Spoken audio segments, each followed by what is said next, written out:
Windows 10 operating system ఎప్పుడెప్పుడు వస్తుందని చెప్పేసి అందరూ వెయిట్ చేస్తూ ఉన్నారు. సో ఈ నేపథ్యంలో మనకి మైక్రోసాఫ్ట్ సంస్థ తాజాగా దీనికి సంబంధించి ఒక ప్రకటన చేసింది. ఎన్నో అద్భుతమైన ఫీచర్స్తో మనకి విండోస్ 10 ఆపరేటింగ్ సిస్టమ్ ఈ సమ్మర్కే అందుబాటులోకి రానుంది. Windows operating system chief Terry Myerson తన బ్లాగ్ పోస్ట్లో అఫీషియల్గా దీనికి సంబంధించి ప్రకటన చేస్తున్నారు.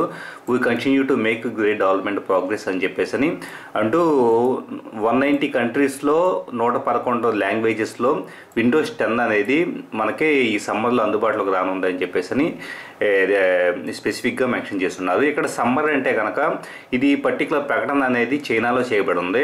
సో చైనాలో ఒక సమ్మిట్లో అతను పాల్గొంటూ చేయడం జరిగింది.